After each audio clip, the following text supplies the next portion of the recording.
ধর্ষণের শিকার জুলাই আন্দোলনের শহীদ কন্যার ময়নাতদন্ত শেষ, ধর্ষকের সর্বোচ্চ শাস্তির দাবি, আসিয়া হত্যা ও ধর্ষণ মামলার সাক্ষ্য গ্রহণ। নারায়ণগঞ্জে আলোচিত 7 খুনের 11 বছর, আপিল বিভাগের 7.5 বছরও নিষ্পত্তি হয়নি মামলা, রায় দ্রুত কার্যকরের দাবি স্বজনদের। দেখছেন ক্রাউন সিমেন্ট সংবাদ শিরোনাম, এবার বিস্তারিত। পটুয়াখালীতে ধর্ষণের শিকার জুলাই আন্দোলনের শহীদ জসিমউদ্দিনের কন্যা লামিয়া আত্মহত্যা করেছেন। শনিবার রাত 9টার দিকে রাজধানীর শেখের টেকের 6 নম্বর রোডের একটি বাসা থেকে তার মরদেহ উদ্ধার করে পুলিশ। খবর পেয়ে হয়েছে সোহরাওয়ার্দী মেডিকেল কলেজ হাসপাতালে যান বিএনপি চেয়ারপারসনের উপদেষ্টা আব্দুস সালাম ও জাতীয় নাগরিক পার্টির উত্তরাঞ্চলের মুখ্য সংগঠক সার্জিস আলম। তারা ধর্ষকের সর্বোচ্চ শাস্তি নিশ্চিতের দাবি জানান। গোলাম মইনুল হাসানের রিপোর্ট। ঘটনা 18 মার্চ সন্ধ্যার। জুলাই আন্দোলনের শহীদ বাবা জসিমউদ্দিনের কবর জিয়ারত করে নানা বাড়ি থেকে ফেরার পথে দলবদ্ধ ধর্ষণের শিকার হন 17 বছরের লামিয়া। আসামিরা ধর্ষণের ভিডিও ধারণ করে সামাজিক যোগাযোগ মাধ্যমে ছড়িয়ে দেওয়ার ভয় দেখিয়ে মুখ বন্ধ রাখতে বলে। তবে পরিবারের সঙ্গে আলোচনা করে 20 মার্চ দমকি থানায় আসামিদের বিরুদ্ধে মামলা করেন তিনি। পরিবার জানায়, ঘটনার পর থেকে লামিয়া মারাত্মক মানসিক যন্ত্রণায় ভুগছিলেন। লজ্জা চাপ বিচার প্রক্রিয়ার দীর্ঘসূত্রিতে হতাশ হয়ে আত্মহত্যার পথ বেছে নেন। আদাবর থানা পুলিশ ঘটনাটি আত্মহত্যা বলে প্রাথমিকভাবে জানিয়েছেন। আমাদের কার্যক্রম আমরা শেষ করে জমা দিয়ে যাব। বিএনপি চেয়ারপারসন উপদেষ্টা আব্দুস সালাম এই ঘটনাকে জাতির জন্য লজ্জাজনক বলে মন্তব্য করেন। লামিয়া আজকে এইভাবে নর পিশাচদের হাতে এইভাবে তার ইজ্জত হারাবে এবং তার বিনিময়ে সে তার গলায় দড়ি দেবে, এটা কি কোনোভাবেই আমরা চাইতে পারি? এটা তো আমাদের লজ্জা। লামিয়া আজকে আমাদের সবাইকে লজ্জা দিয়ে আজকে বিদায় নিল। এই লজ্জা আমি ঢাকবো কোথায়? এটা বলার কোনো ভাষা নেই। তাই আজকে কি বলবো, কাকে বলবো? যে আপনি প্রশ্ন করেছেন কেন, এই মুহূর্তে তো এই সরকারকেই জবাব দিতে হবে। আমি কাকে দোষবো, কাকে বলবো? অপরাধীদের প্রকাশ্যে মৃত্যুদণ্ডের দাবি জানিয়েছেন জাতীয় নাগরিক কমিটির মুখ্য সংগঠক সার্জিস আলম। মানুষের ন্যূনতম যদি বিবেক বোধ থাকে, অন্তত এইটুকু মাথায় কাজ করবে যে তার বাবা এই অভ্যুত্থানের একজন শহীদ, কিন্তু সেটাও আসলে যেই নরপশুর মাথায় কাজ করেনি। নিহত তরুণীর বাবা জুলাই আন্দোলন চলাকালে 19 জুলাই রাজধানী মোহাম্মদপুর এলাকায় গুলিবিদ্ধ হন। 29 জুলাই ঢাকা মেডিকেলে চিকিৎসাধীন অবস্থায় মারা যান তিনি। গোলাম মইনুল হাসান, বাংলা ভিশন, ঢাকা।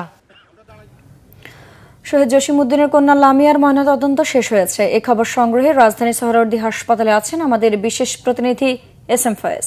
সরাসরি কথা বলবো তার সাথে। ফয়েজ, ময়নাতদন্তের সর্বশেষ কি খবর আছে আপনার কাছে?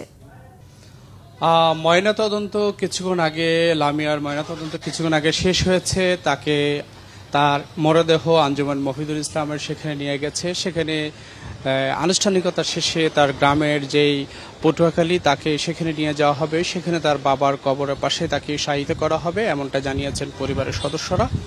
আমরা গণমাধ্যম কর্মীরা সোহরাওয়ার্দী মেডিকেল কলেজ হাসপাতালে এসেছি এবং সেখানে তার যে ময়নাতদন্ত হয়েছে, ময়নাতদন্তে আসলে করা হয়েছে যে সে কি আসলে আত্মহত্যা করেছে না এর পেছনে অন্য কোনো রহস্য রয়েছে, সেটি উদ্ঘাটনের জন্য এই আত্মহত্যার যে বিষয়টি সেটি চিকিৎসকরা দেখবেন বলে আমাদেরকে জানিয়েছেন।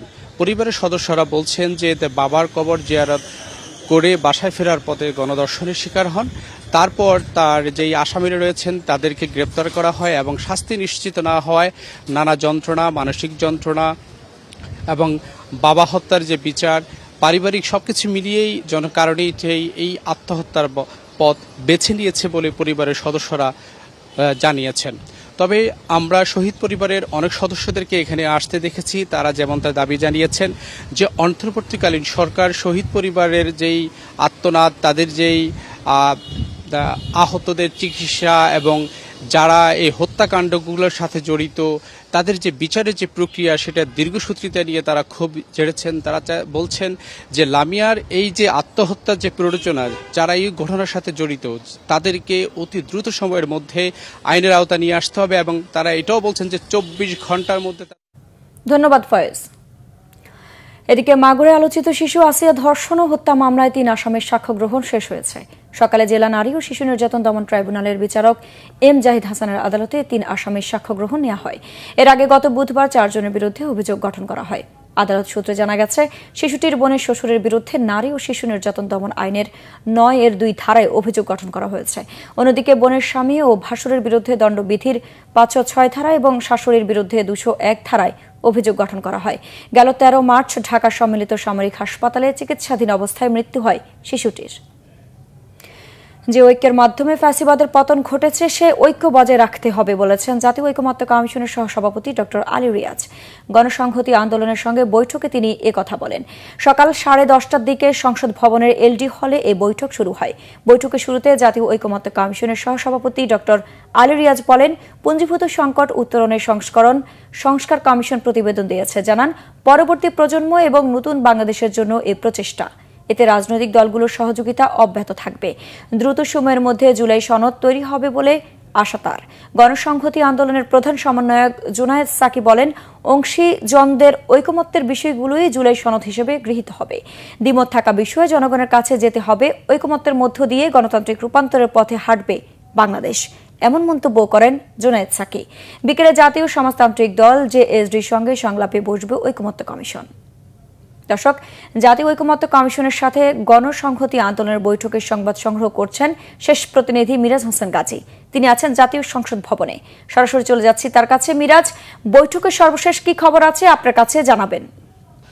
আইন বৈঠক এখনো যেহেতু চলছে এবং সেটি রুদ্ধদ্বার বৈঠক শুরুতে যেই স্বাগত বক্তব্য দিয়েছেন অধ্যাপক ডক্টর আলী রিয়াজ এবং জুনায়েদ সাকি, এবং তারা বৈঠকের শুরুতে যে বিষয়গুলো বলেছেন যে এই ঐকমত্য কমিশনের যেই সিদ্ধান্ত বা তাদের যে সুপারিশ, সেটি যে আসলে এই সংস্কারের ক্ষেত্রে চূড়ান্ত সিদ্ধান্ত বা সেটি করলে যে সংস্কার বা পরিবর্তন হয়ে যাবে সেটি আসলে নয়। এক্ষেত্রে সবচেয়ে বড় ভূমিকা রাখবে হচ্ছে রাজনৈতিক দলগুলো, তাদের সদিচ্ছা এবং রাজনৈতিক শক্তিগুলোর ঐকমত্যের ভিত্তিতে আসলে সেই সংস্কারগুলো বাস্তবায়ন হবে এবং নাগরিক জীবনেও তার প্রতিফলন ঘটবে, এমনটি বলেছেন।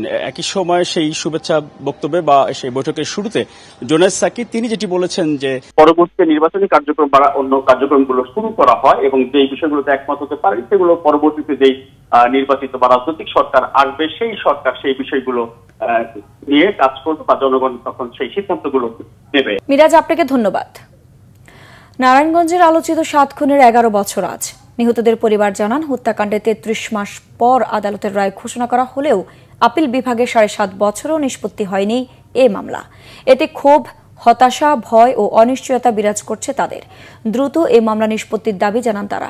2014 সালের 27 এপ্রিল আদালতে একটি মামলায় হাজিরা দিয়ে বাড়ি ফেরার পথে ঢাকা নারায়ণগঞ্জের লিংক রোডের ফতুল্লার লামাপাড়া থেকে অপহরণ করা হয় প্যানেল মেয়র নজরুল ইসলাম, আইনজীবী চন্দন সরকার সহ 7 জনকে। 3 দিন পর শীতলক্ষা নদী থেকে উদ্ধার করা হয় তাদের মরদেহ। এ ঘটনায় নিহত নজরুল ইসলামের স্ত্রী ও চন্দন সরকারের জামাতা ফতুল্লা মডেল থানায় আলাদা 2টি মামলা করেন। দর্শক, ছিল এখনকার মতো। পরের সংবাদ দুপুর 2টায়। এর আগে একটা রয়েছে নিউজ টপ 10 দেখার আমন্ত্রণ রইল। এছাড়া বাংলাভিশন সংবাদ ও সংবাদ সংশ্লিষ্ট অনুষ্ঠান দেখতে ভিজিট করুন www.bpnews24.com ও facebook.com/banglavisionnews এবং সাবস্ক্রাইব করুন youtube.com/banglavisionnews। ধন্যবাদ।